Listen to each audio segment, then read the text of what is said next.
यसरी भगवान नाम संकीर्तन गरेर आफ्नो मन अनि वाणीलाई पवित्र बनायौं। अब आनन्दले जे जति समय मिल्छ दिव्य तरिकाले बसेर भगवानका गुणानुवादहरूलाई हामी श्रवण गर्नेछौं। जब तक रहन्छ जिन्दगी फुर्सत हुँदैन काममा, यस्तो समय निकालौं भक्त प्रेम गरौं श्री राम। जब तक हामी जन्मेर अलिअलि हिँड्न सक्ने केही गर्न सक्ने भयौं, त्यसपछि यसो विचार गर्ने हो भने सधैँभरि हतारै हतार छ के जीवन। कहिले सकिएनन् ती कामहरू। एउटा काम गर्यो भोलि अर्को तयारी। अब यति काम सकेर तीर्थ जाउँला, व्रत गरौँला, पूजा गरौँला, पाठ गरौँला, कथा सुनौला भन्यो भने त्यो काम त सकिन्छ, तर त्यो सकि नसक्दा त्योभन्दा महत्त्वपूर्ण अर्को काम आइलाग्छ झन्। जब तक रहन्छ जिन्दगी फुर्सत हुँदैन काममा, कहिले कहिले फुर्सत हुँदैन। काम काम हाम्रा बाबाहरू जिजुबाजेहरू जानुभयो, हाय काम काम, यो पनि सकिएन त्यो पनि सकिएन, यसलाई पनि गर्नु पर्यो, त्यो पनि यो पनि यो पनि त्यो पनि भन्दा भन्दै जिजु बुवाको जीवन सकियो, काम सकिएन, बिचैमा छोडेर जानुभयो।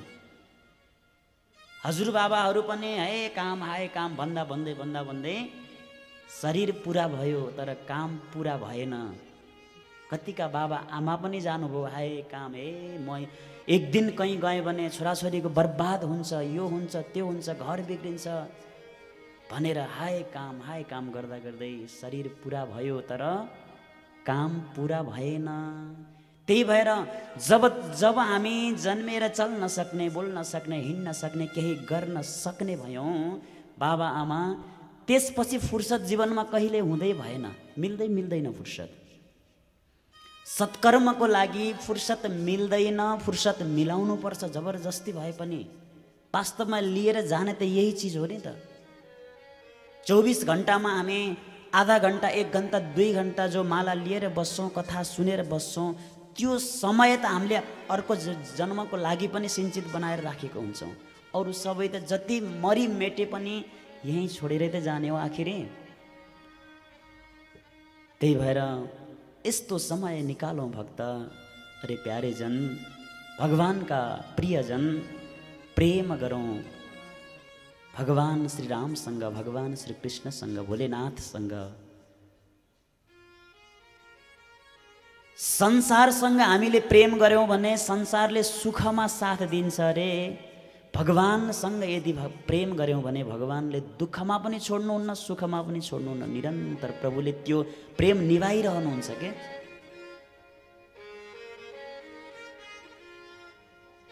तसर्थ यस्तो भावनाले प्रभुसँग प्रेम गरौं। यो मन हृदय प्रभु भगवान परब्रह्म परमात्मामा अर्पण गरौं, समर्पण गरौं। रत्नाकरं तव गृहं गृहिणी च लक्ष्मी, किं देयमस्ति जगते भवते जगदीश्वराय। राधा गृहीतमनसः मनसोऽस्ति दैन्यं, तस्मादिदं मम मनः कृपया गृहात्। भगवानलाई अरु त केही कमी छैन। सायद मैले पहिला पनि कहिले एकचोटि भनेको थिएँ, भगवानलाई अरु केही चिजको कमी छैन, एक चिजको गरिब हुनुहुन्छ अरे प्रभु। के हो थाहा छ? भगवानसँग छैन त्यो चिज। जुन सारा विश्व ब्रह्माण्ड संसार सबै हजुर हामी सबैलाई बनाउने वाला परमात्मा पनि एउटा चिजको चाहिँ गरिब हुनुहुन्छ अरे। अब हामी अब धन सम्पत्तिको कुरा गर्ने हो भने रत्नाकरम तव गृहम, जुन साक्षात धन लक्ष्मी नै जसको धर्मपत्नी हुनुहुन्छ, अर्धाङ्गिनी हुनुहुन्छ, के धन सम्पत्तिको कमी छ र? होइन। के कुरा? भगवानको त दिव्य रत्नले मण्डित भएको सुन्दर महल छ। हामीसँग के 2-4 पैसा के नै हो र भगवानलाई चढाउने, होइन? अनि अरू के मेवा मिष्ठान्न पकवान्नहरू मिठाईहरू, अरे लक्ष्मीले जो तयारी बनाउनुहुन्छ हामीबाट के तयारी हुन सक्छ र? अरू केही होइन, भगवानलाई सारा चिज परिपूर्ण छ, एउटा चिजको कमी छ। भगवान गरिब हुनुहुन्छ साह्रै नै, तर हामीसँग त्यो चिजको अपेक्षा गर्नुहुन्छ अरे प्रभुले। कसैलाई केही हामी दियौँ भने उसँग नभएको, उसलाई प्रयोगमा आउने चिज दियो भने त लिनेवालालाई पनि आनन्द, दिनेवालालाई पनि आनन्द हुन्छ नि, होइन? त्यस्तै भगवानसँग नभएको चिज के हो त भन्दा राधा गृहीत मनसः मनसोस्ति दैन्यम। भगवान मनको गरिब हुनुहुन्छ अरे, भगवानसँग आफ्नो मन नै छैन। अनि के भगवान सानै जन्मिनेदेखि बिना मनको जन्मिनु भएको हो र? होइन, भगवानको मन कहाँ गयो? राधा गृहीत मनसः मनसोस्ति दैन्यम। त्यो भगवान श्री कृष्णको मनलाई राधा रानीले च्याप्पै समातेर लिएर जानुभयो, आफैमा लगेर समाहित गर्नुभयो। बस त्यो मन छैन भगवानमा, राधा रानीले चोरेर लैजानुभयो अरे। त्यही भएर भगवान श्रीकृष्ण बिना मनको हुनुहुन्छ। त्यो मन प्रभु अब मैले मेरो मन हजुरलाई अर्पण गर्दैछु, यो स्वीकार गर्नुहोला भनेर भगवान परब्रह्म परमात्मासँग हामी सबैले पुकार गरौँ, वन्दन गरौँ। बोलिए भक्तवत्सल भगवानको, श्याम सुन्दर भगवानको। यति बेला हामी पशुपतिनाथ भगवानको दिव्य काखमा बसेर यो माता पिता सेवा आश्रम दिव्यधाम निर्माणको लागि चल्दै गरेको सत्सङ्गबाट जोडिएका छौँ। जहाँ जहाँबाट यहाँहरूले निहालेर बस्नुभएको छ, करिब 2 बजेसम्म हामी यहाँहरूको माझमा रहनेछौँ। टेलिभिजनको स्क्रिनबाट कहीँ पनि नजानुहोला। बडा सुन्दर सुन्दर कथाहरू, प्रसङ्गहरू, जीवनोपयोगी कुराहरू आजका प्रसङ्गमा आउनेछन्। धेरै भक्तहरू कति बेला कथा प्रारम्भ हुन्छ भनेर धेरै भक्त त यहीँ उपस्थित हुनुभएको छ, कति टेलिभिजनको अगाडि बाटो हेरेर बस्नु भएको छ। हिजोको कथा कहाँ पुगेको थियो सबैलाई याद छ। सोही ठाउँबाट आज हामी कथालाई अब अगाडि बढाउनेछौँ, बडा प्रेमसँग, बडा आनन्दसँग। यहाँ कति सजिलो छ भने, जस्तै हामी कुनै साप्ताहिक अनुष्ठानमा बाँधियौँ विशेष सङ्कल्प गरेर, अथवा घरको पुराणमा हामी बाँधिएको बेलामा 7 दिनमा भागवत समापन गर्नै पर्ने हुन्छ। त्यो विशेष अनुष्ठान पितृ उद्धारका लागि कर्महरू गरेको बेलामा नियमहरू, आचरणहरू, त्यसपछि त्यो समय अवधिहरू, कुन दिनमा कुन कथामा पुग्नुपर्ने, कुन दिनमा कति पाठ भनेर सक्नुपर्ने, धेरै कुराहरू विचार गर्नुपर्छ। यो त सत्सङ्ग आनन्दले हामी रमाउन पाएका छौँ। हिजो सृष्टि विषयक प्रश्नहरू अगाडि बढ्दै थिए। विदुरजीको प्रसङ्गसँगै मैत्रेयजी र विदुरजीको भेट भयो हरिद्वार गङ्गा किनारमा। त्यसपछि विदुरजीले पहिलो प्रश्न गर्नुहुन्छ, सुखाय कर्माणि करोति लोको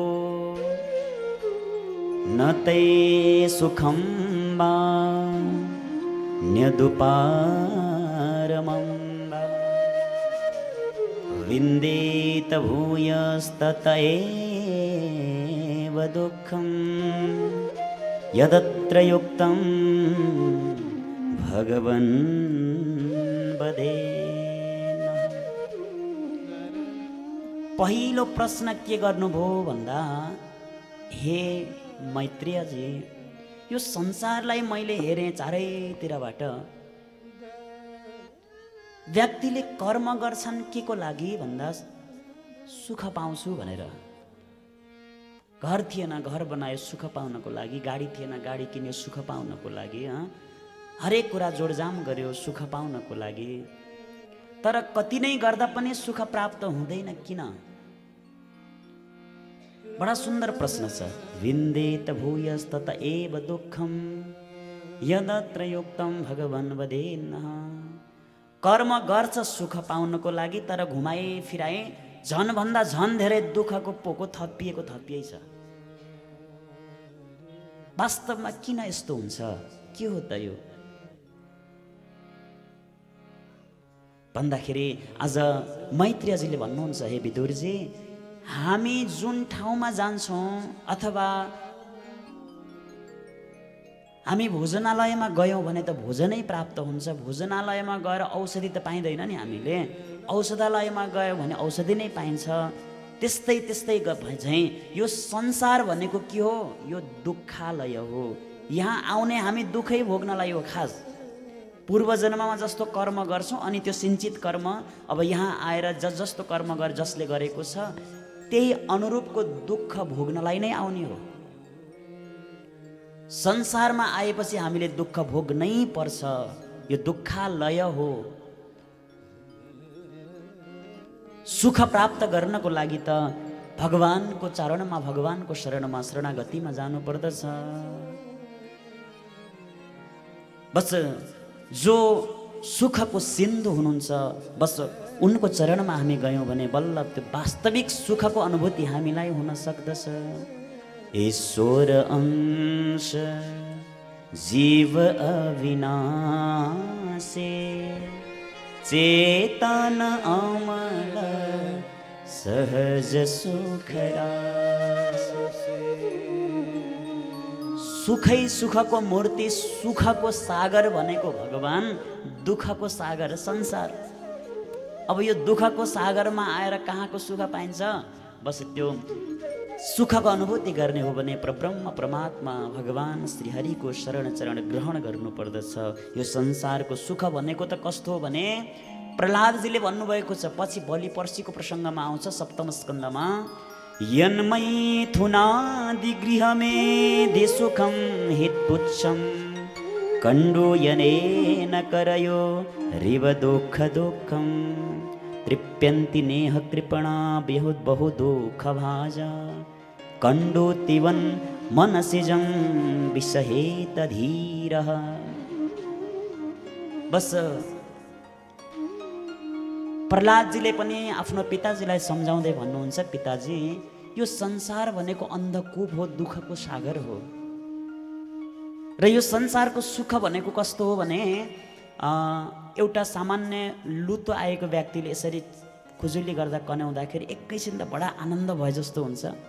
अनि त्यसपछि झन् केही बेर पछि फेरि पोल्न थाल्छ, झन् थुक्क किन मैले धेरै चलाएँ होला। त्यही हो यहाँ संसारको स्थिति। अब धेरै वर्णन गर्नै पर्दैन हैन। सुख भए जस्तो सामान्य एउटा रोडमा हिँड्नेवाला व्यक्तिले, भिख मागेर हिँड्नेवाला व्यक्तिलाई लाग्छ सामान्य कमसेकम बिहान बेलुकाको छाक राम्रैसँग टार्न पाए, एउटा सानो घर बनाउन पाए, पानी घामबाट बच्न पाए कति सुख भन्ने सोचेको हुन्छ उसले। भगवानको कृपाले साल 6 महिनामा त्यो प्राप्त भयो भने पनि उसलाई त वास्तविक सुख हुँदैन के, अझै मन बढेर जान्छ फेरि। ओहो त्यसको घर यत्रो, मेरो सानो, त्यो त साधनमा हिँडेको छ, मेरो साधन छैन, कमसेकम एउटा सानो सानो साधन लिन पाए। बस यही गर्दा गर्दै जतिसुकै धनवान भए पनि कहीँ पुगे पनि त्यो वास्तविक आनन्द प्राप्त हुँदैन। दीन कहे धनवान सुखी, धनवान कहे सुख राजा को भारी, राजा कहे महाराज सुखी, महाराज कहे सुख इंद्र को भारी, इंद्र कहे ब्रह्म सुखी, ब्रह्म कहे सुख विष्णु को भारी। दीन दुखीले भन्छन् अरे ओहो ती धनाढ्य व्यक्तिहरू कति आनन्द, तिनीहरूलाई आनन्द छ र छैन? 10-15 लाखका गद्दा पलङ त छन्, तर सुत्यो निद्रा लाग्दैन, यता फर्क्यो उता फर्क्यो, यो खुट्टा तान्यो, यो गर्यो, हाई गर्यो, मोबाइल निकाल्यो, हेऱ्यो, पल्ट्यो, निद्रा आउँदैन। 1 बज्यो, 2 बज्यो, 3 बज्यो, सम्झ्यो कहाँ कहाँ यताउता। अब त्यो दुःख गरेर फरुवा कोदाली चलाउनेवाला दिनभरि थाकेको हुन्छ, गयो जे मिठो मसिनो जे भेटाउँछ खायो, जहाँ पल्ट्यो त्यहाँ आनन्दले मिठो सपना देखेर निदाएको हुन्छ। के हो त सुख, के हो दुःख?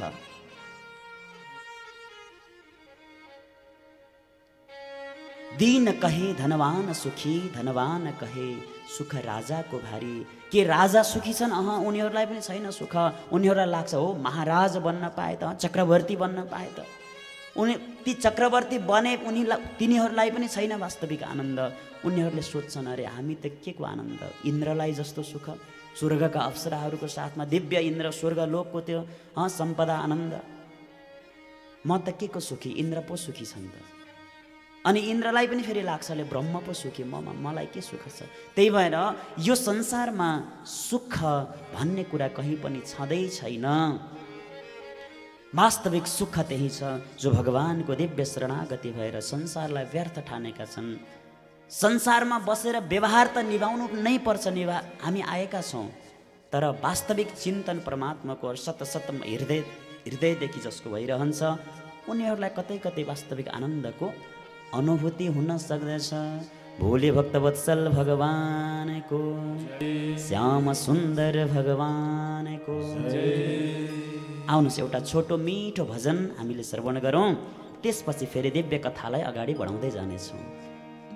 गोपीहरूले त भगवानलाई खुब पुकारे, हे कृष्ण हजुरले माया मार्नुभयो कि? नित्य प्रति दर्शन गर्न चाहन्छौँ हामीले, तर हजुरको दर्शन प्राप्त गरेका छैनौँ, प्रभु दर्शन पाऊँ भन्दै दिव्य तरिकाले हे कृष्ण हजुरले त माया मार्नुभयो भनेर दिव्य सुन्दर भजनमा आनन्द लिगौँ। पुण्य पनि आर्जन गर्दै गरौँ। जय श्री राधे। भोले भक्तवत्सल भगवानको, श्याम सुन्दर भगवानको, कृष्णाय वासुदेवाय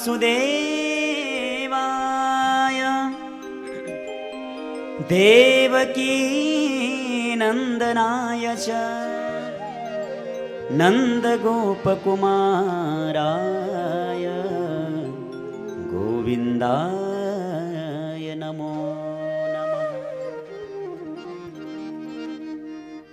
अब सृष्टि विषयक प्रश्नकै क्रममा मैले हिजो पनि यहाँहरूलाई केही अंश श्रवण गराएको थिएँ। पृथ्वीमा चारैतिर जलै जल, संसारमा चारैतिर जलै जल थियो। जलबाट कमलको भगवानको नाभिबाट कमलको उत्पत्ति, कमलबाट ब्रह्मको उत्पत्ति। ब्रह्मले जब ब्रह्माजी उत्पत्ति हुने बित्तिकै चारैतिर हेर्नुभयो, कहाँबाट आएको हुँ पत्ता लाग्न सकेन। अब के गर्ने होला, किम कर्तव्य विमूढ भएर बस्नुभएको थियो। स्पर्शेषु षोडश विंशमेकः, व्याकरणमा स्पर्श संज्ञक वर्णहरू आउँछन्, जुन मध्येमा 16 भनेको 16वां अक्षर अनि 21वां अक्षर त अनि प। के गर्ने होला, म कहाँबाट आएको हुँ, अब के गर्ने कसो गर्ने भनेर पुरा चिन्तित अवस्थामा हुनुहुन्थ्यो। अचानक त पानी चुहिएको जस्तो त्यो आभास भयो उहाँलाई, ब्रह्माजीलाई। अनि लाग्यो कुनै अदृश्य शक्तिले मलाई तपस्या गर्न पठाइरहेको छ भन्ने उहाँले बुझेर दिव्य तरिकाले भगवानको तपस्या गर्न थाल्नुभयो। भगवानको जब तपस्या गर्नुभयो 10,000 वर्षसम्म भगवान प्रसन्न हुनुभयो, सृष्टि सामर्थ्यको आशीर्वाद दिनुभयो। अब ब्रह्माजीले सृष्टि गर्न थाल्नुभयो। सबैभन्दा पहिला सुन्दर मनबाट सनक सनन्दन सनातन सनत कुमार 4 ऋषिहरूको उत्पत्ति भयो। सृष्टि गर्न आज्ञा गर्नुभएको थियो, उनीहरूले मानेनन्।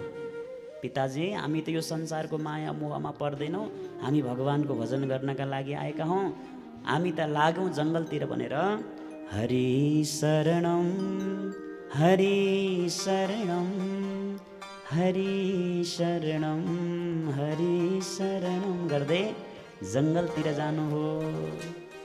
सृष्टि अगाडि बढाउन मान्नु भएन। ब्रह्माजीलाई कता कता क्रोध आयो, हेर मेरा छोराहरू मैले भनेको मान्दैनन्। अत्यन्त क्रोधित हुँदै हुनुहुन्थ्यो। यत्तिकैमा भ्रू मध्येबाट एउटा बालकको उत्पत्ति भयो। रुँदै रुँदै जन्मे अरे अझै। सोही कारण उनको नामै के राखियो, रुद्र। अब रुद्रलाई पनि ब्रह्माजीले सृष्टि अगाडि बढाउने आज्ञा दिनुभयो। अब रुद्र भगवानले सृष्टि अगाडि त बढाउनु भयो, तर विचित्रको नन्दी भृङ्गी चतुष्षष्ठी योगिनी अनेक प्रकारका भूत प्रेतहरू पनि त्यस्ता त्यस्ता सृष्टिहरू जब गर्न थाल्नुभयो, शिवजीका गणहरू अब कस्ता हुन्छन् हजुरलाई थाहा छँदैछ, स्वस्थानी त पढिरहनुहुन्छ। बस त्यस्ता त्यस्ता सृष्टिहरू गर्नुभयो। त्यसपछि त उल्टै ब्रह्माजीलाई नै खान्छौँ भन्दै हाँ गर्दै आए अरे तिनीहरू। अलम्बा अलम्बा भयो भयो भयो, ए रुद्र छोडिदिनु, यस्तो सृष्टिले चल्दैन, बस बस भयो, रोक्नुहोस्। अब के गर्ने? अब रुद्र जानुभयो तपस्या गर्न कैलाशतिर फेरि। अब के गर्ने, कसो गर्ने, अब कसरी हुन्छ? प्रत्येक अङ्गबाट, अङ्ग प्रत्यङ्गहरूबाट सम्पूर्ण ऋषिहरू, मरिचि, अत्रि, अङ्गिरा, पुलस्त, पुलह, कर्तु, भृगु, वशिष्ठ, नारद आदि आदि गरेका ब्रह्माजीका एक एक अङ्ग प्रत्यङ्गहरूबाट प्रकट भए, सृष्टि भयो। फेरि पनि समुचित व्यवस्था हुन सकेन।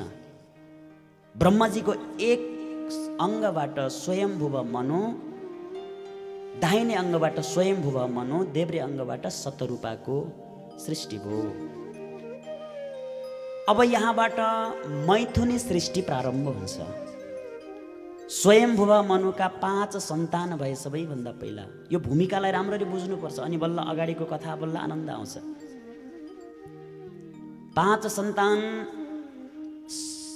प्रियव्रत र उत्तानपाद नाम गरेका 2 जना पुत्रहरू भए, आकुति, देवहुति, प्रसूति, 3 कन्याहरू। अब सृष्टि अगाडि बढाउन थाल्नु भएको थियो स्वयम्भुव मनुले, तर सृष्टि गरेर राख्ने ठाउँ भएन।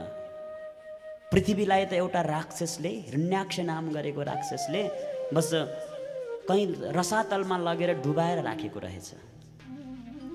ब्रह्माजीले भन्नुहुन्छ मनु सृष्टि गर।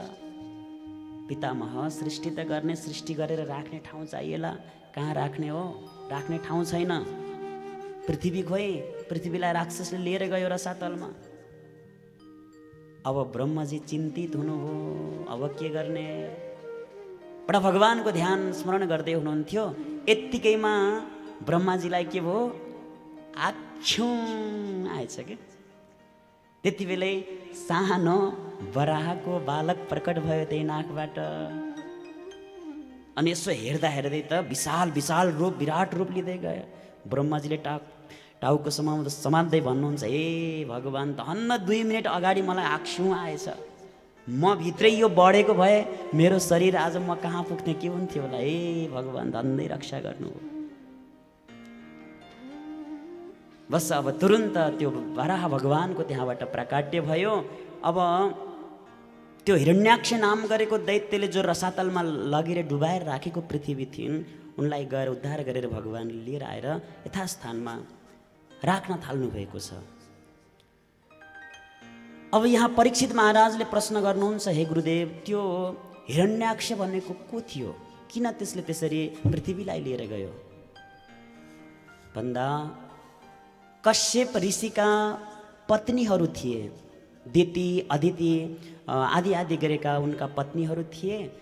दितिको गर्भबाट दैत्यहरूको जन्म हो, अदितिको गर्भबाट देवताहरूको जन्म हुन्छ।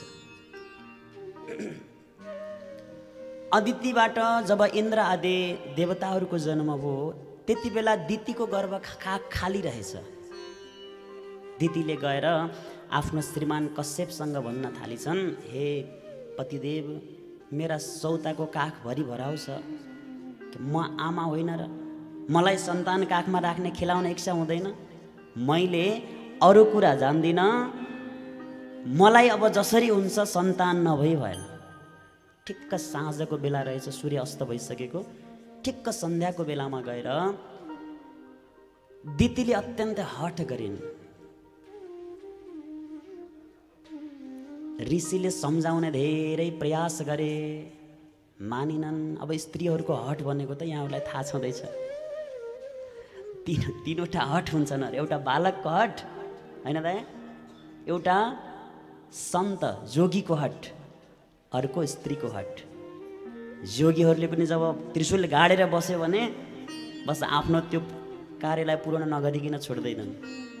बच्चाहरू पनि या अब केही मागे, केही चाहे भने जसरी पनि अब त्यो कुरालाई रोएर के गरेर हुन्छ, प्राप्त नगरी छोड्दैनन्। अब स्त्रीको हठ पनि त्यस्तै हुन्छ अरे। कसरी हुन्छ? घुर्की लगाएर, हे म माइत जान्छु, म फर्किन्न आउँछु, म छोडेर जान्छु भनेर हुन्छ कि 3 दिन खाँदै नखाएर हुन्छ कि रोएर हुन्छ कि बस आफूले भनेको कार्य पुरा गर्नै पर्छ। प्रेमसँग भन्नु राधे राधे।